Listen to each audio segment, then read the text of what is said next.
Hi, my name is Jane, and today I thought I would make a video about my experience of miscarriage because it's something that I didn't really know much about kind of from my personal life, and I think this will be something that's going to be quite helpful for me to talk about, as I haven't really had a lot of people that I've been able to talk about this with.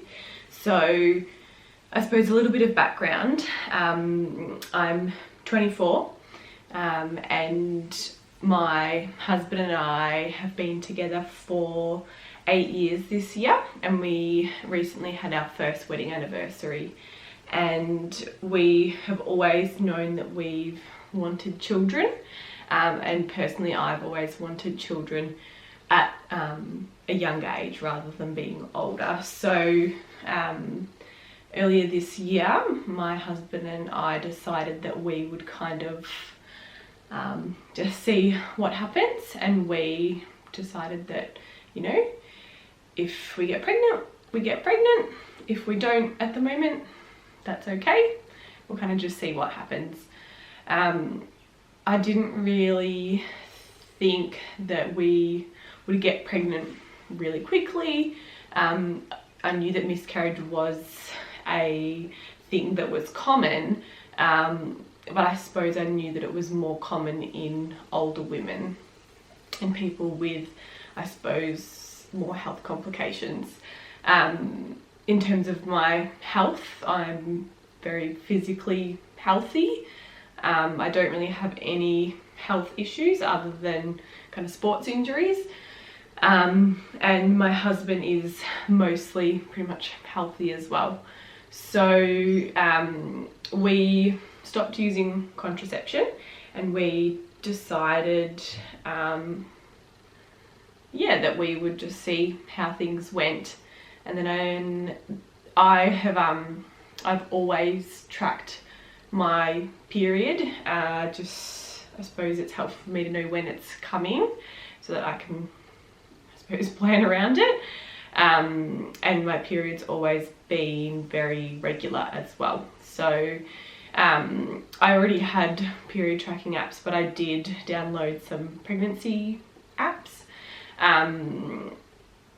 just to kind of, you know, play around with them and see what they offered, because if, you know, we were trying to conceive down the future, you know, down the line, I kind of know what we were doing. So the first month we didn't really plan anything. We just did things as usual, and I didn't fall pregnant. I didn't really feel pregnant. I didn't think that I would. And then the second month, I was kind of monitoring when I was ovulating, because that's something that I do anyway. I do like to see what's happening with my body in terms of symptoms and that type of stuff, because it can help me, you know, understand or explain why I might be having a headache or why I might be bloated this day or whatever. So I did know when I was ovulating, and we did do the deed while I was ovulating. And then a few weeks later, I was having a few symptoms, not a lot. I had a few days where I was really, really tired, and that was quite abnormal for me at this point. What else did I have? I had vertigo, which is something that I've experienced in the past, but I think has more been related to like blood sugar or, I don't know, that type of stuff. But I was having bouts of vertigo pretty much at least once a day, and they would just kind of come at random times. So I would be sitting down like this, and then I would have a bout of vertigo, but it wasn't really too bad. It was just a bit of like a head spin, and then it would kind of go away. I had not really morning sickness, but a little bit of nausea. It wasn't even that I felt like I was going to be sick or anything. It was more just that I felt a little bit different. But all this stuff, like, it wasn't really strong symptoms, and I didn't actually think that I was pregnant. And then there was one night where my husband and I had gone to an engagement party, and I'd had like 2 drinks and very spaced apart because I was driving. I'd eaten a fair bit of food, but I was feeling really quite unwell, and having stomach cramps as well. So we got home that night and I was like, oh, I'll just take a pregnancy test in the morning. But I really needed to pee, so I took one, and it came back positive, and I was really quite shocked, because I didn't think that we would get pregnant that quickly. And I obviously showed my husband, and it was a really lovely moment. It was really quite surreal, and I, you know, being a bit crazy, you know, logged it in the apps, and, you know, within a few minutes I had a due date, which was pretty crazy. So at this point I was logging at 4 weeks, so really early. Like, you really have only been pregnant for 2 weeks when you're saying that it's 4 weeks. But yeah, it was a really great feeling, and we were really excited about that. It worked out that I would have been 12 weeks pregnant in early December, and so we were really excited about telling family and friends that we were pregnant, and we were kind of thinking about different ways that we could tell people, so it was pretty exciting. And I remember I went to work on the Monday, and one of the ladies that I work with, she said, "Jane, you're glowing today."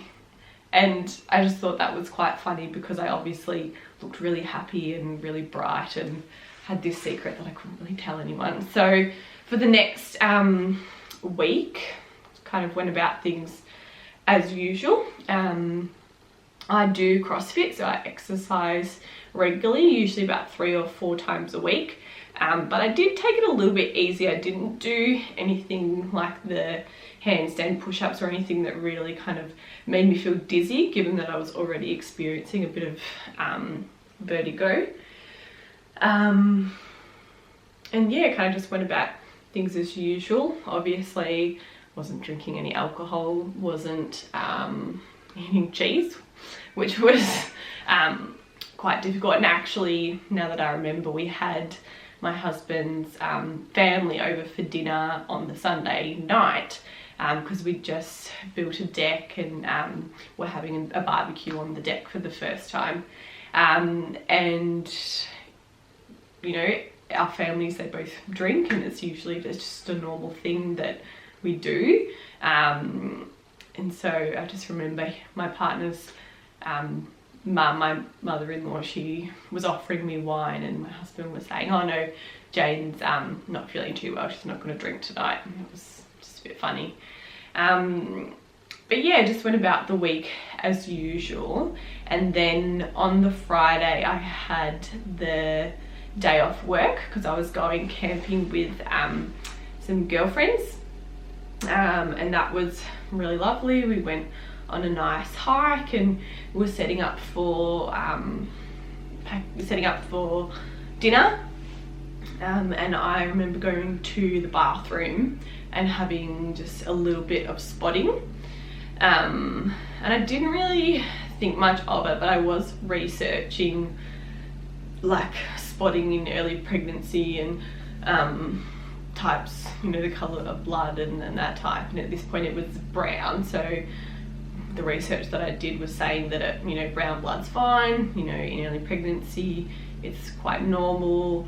But I also that day had noticed that I didn't have any of the symptoms that I was having. So I didn't have any vertigo, I didn't have any nausea, and the other thing that actually the other symptom I had was tender nipples, and I didn't have that either. Again, I didn't really think much of it because my symptoms hadn't really been strong. They were just kind of things that I noticed were happening because I'm quite aware of my body. But anyway, I didn't, try not to think too much about it because I'm a bit of a stress head, so I was telling myself that it was all okay. And then we were just camping overnight, so I came home the next day, and I had some more spotting, and it was still brown, I think. But then later that evening I was having like red bleeding kind of in the early period, kind of what I would get before a period or at the start of a period. And this is where I really felt like things weren't right, because it was now more red blood. So I told my husband, I think this is what's happening, I think I'm having a miscarriage. And we didn't really know what to do because I actually had a doctor's appointment scheduled for the Monday to get a blood test to confirm the pregnancy. And I was like, I don't know like what to do. Obviously I've never experienced this before, and I've only got one friend that's pregnant, and kind of all the other people in my family are older. There's not really any babies in our family, so I didn't really have any experience of other people having babies or having miscarriages. So I didn't want to call my mum at this point because she didn't know that I was pregnant, and she also didn't know that we were thinking about having a baby right now. So we called Nurse on Call, which is a phone number that you can ring if you're not sure what to do, and they can give you advice on if you should just stay at home and do a bit of first aid, or if you should go to your GP, or if you should go to the hospital. And at this point they said that I should go to the hospital, so that's what I did. I went to the local hospital, which is really close to us, and I was actually triaged pretty much straight away, which was really good. I got into a cubicle. It was actually a room, which was nice. It wasn't just a cubicle. And I was seen by a doctor pretty soon as well. Because I hadn't really bled that much and I hadn't passed any tissue, the doctor was thinking that it was a threatened miscarriage. And she then did an internal exam, and there was more blood. And at this point she was still saying to me that we couldn't be clear if it was a miscarriage. So she was thinking that it was a threatened miscarriage still at this point, but she had already taken blood to be tested, so we're just waiting for the blood for the HCG levels. I suppose I might add at this point, I forgot to mention this, but kind of throughout the week I had taken multiple pregnancy tests because I was still in disbelief that I was pregnant because I just didn't think we'd get pregnant that quickly. And I think I'd taken like maybe like 4 or 5, and the line had gotten a little bit darker but had kind of just stayed the same.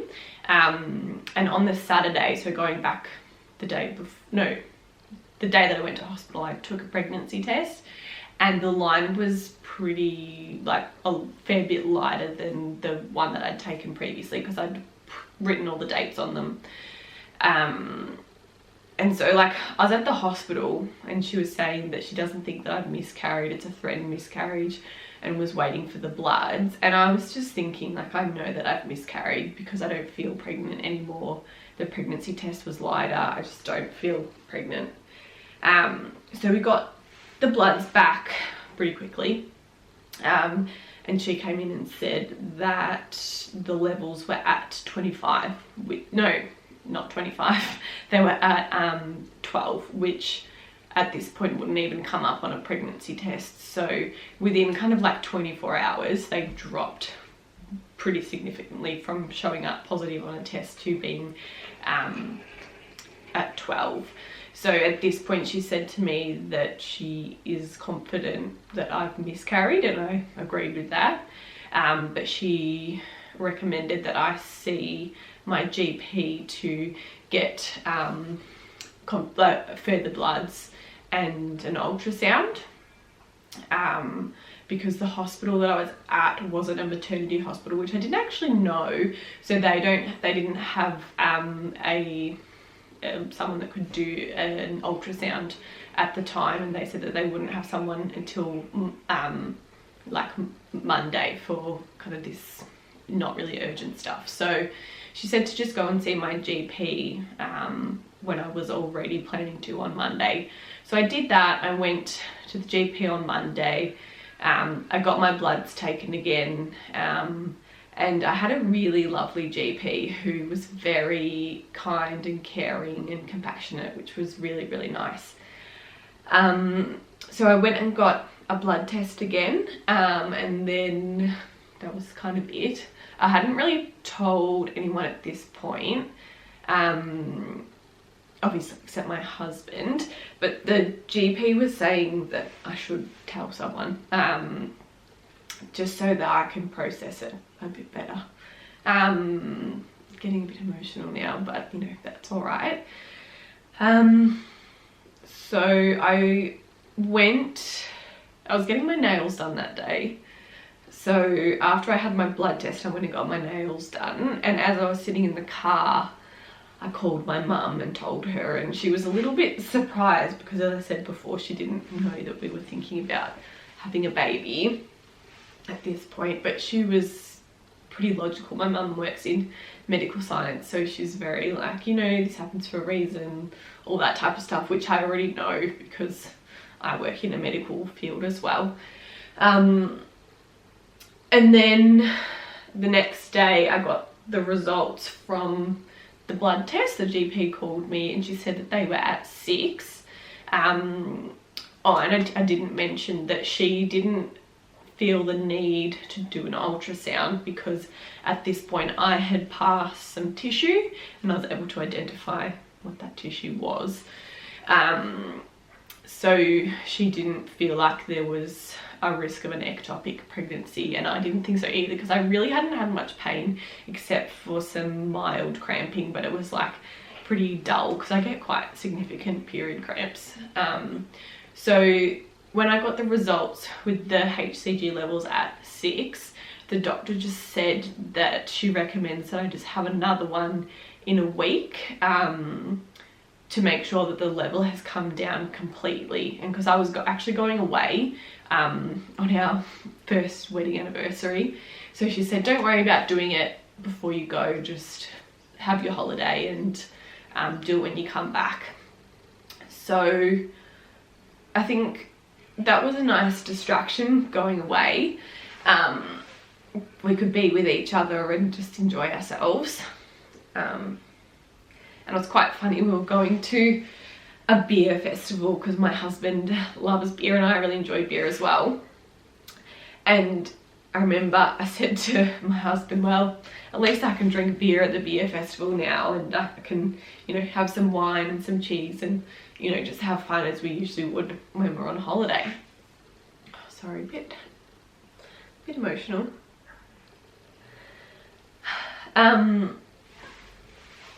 So anyway, we had a really nice time away, and then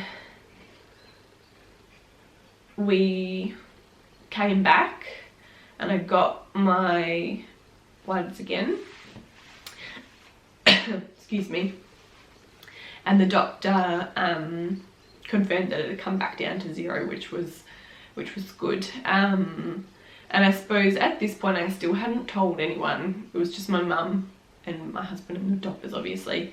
And I felt a bit strange, like I wanted to tell people, but I didn't want to bring it up, because no one knew that we were kind of thinking about having a baby. So I just didn't want to like just say, oh hey, guess what, this happened, and then them being like, oh sorry, I don't know how to help with that. So I didn't tell anyone, and I suppose it was quite hard the first few weeks because, as I said earlier, my period is very regular and I know what's happening with my body and when I'm ovulating and blah blah blah blah. But at this point, you know, I didn't know what my body was doing, when I was going to have my period, when I was going to ovulate, all that type of stuff. So I remember feeling quite like frustrated about that, because I'm a bit of a control freak and I like to know what's happening, you know, when and where and all the details. But it was also frustrating because I didn't know like when we would be able to like start trying again, even though we weren't trying. So then I remember when my period came, it pretty much came like a month from the date that I miscarried. So it was actually pretty regular. My body, yeah, it was pretty regular. And that was a big relief for me, just so that I knew that my body was getting back into things and dealt with it okay. And still at this point, I hadn't spoken to anyone about it, because again, I hadn't really had the opportunity. And I thought, you know, things were okay, like I was starting to feel a bit better about it because, you know, my body was responding well. But I caught up with my girlfriends, one of them who I'd gone camping with and one of them who is, you know, one of my best friends. But we were at dinner with their partners. My husband wasn't there, he was away. But I remember really wanting to tell them, but it not being the time or place when you're at dinner in a public restaurant. So I think, yeah, that night I went home and I was quite upset at this point. I can't really remember why, but I just was. And then I ended up messaging my friend that lives interstate. She had come camping with us. She'd been back down with us and she'd come on that camp trip. So I just messaged her and said, hey, this happened. And I felt really bad because she'd just come home from a really long shift in hospitality and had told me that it was like midnight, and she'd told me that she had to get up at 6 to work again. And at this point I'd made up my mind that I was telling her, so I did. So I felt a bit bad unloading on her when all she would have wanted to do is go to bed. But she was really, really lovely and supportive and said some really nice things. And I think I felt so much relief when I told her, and it was just nice to take that off me. So I felt pretty good at that point. And then, so that would have been just after I'd gotten my period, I think. Yeah, it would have been. So then, because my period had come, I had logged my my cycle and knew when I was likely to ovulate, and so kind of resumed things as normal. And I remember for a few days kind of feeling as though, you know, I was okay and things would just take their course and all of that. But I think, again, being a control freak, I like to know everything that's happening.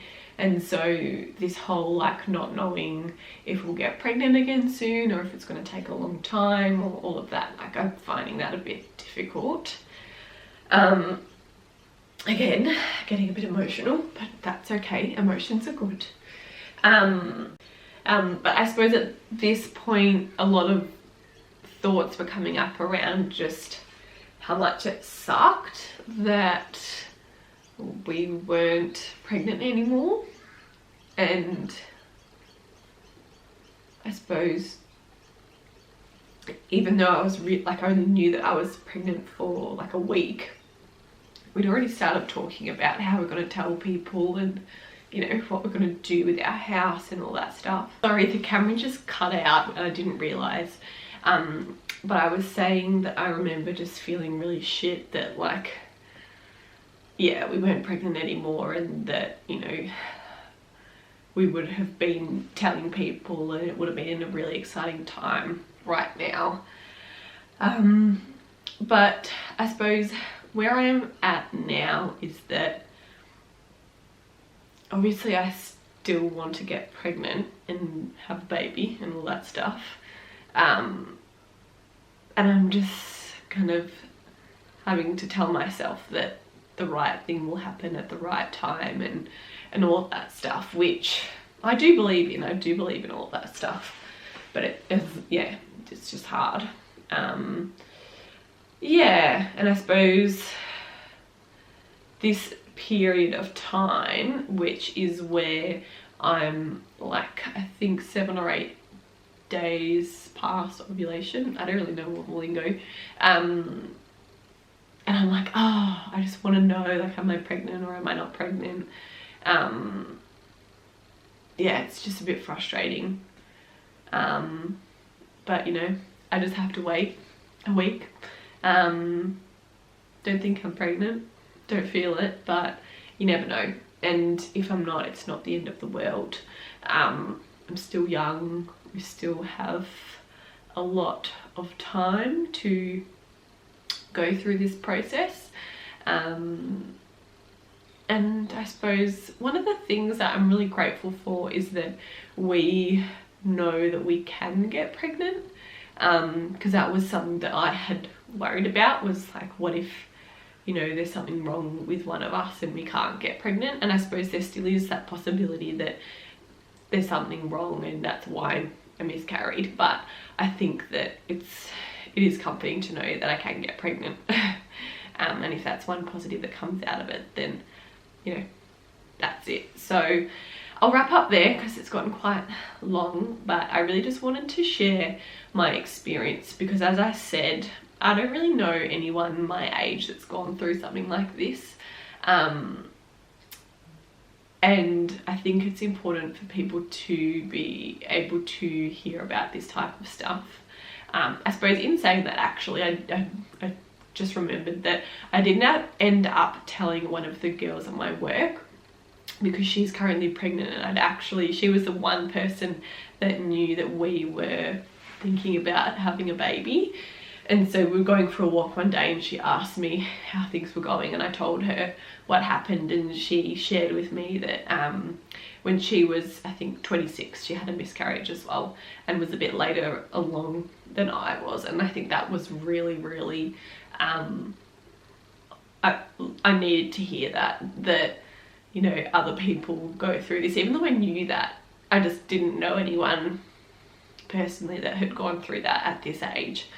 So that was really nice, and I was really thankful that she shared that story with me. So that's why I want to share my story, not for anyone to pity me or feel sorry for me, but to just share my experience and hope that it helps someone else going through this same thing. So thank you for listening and watching.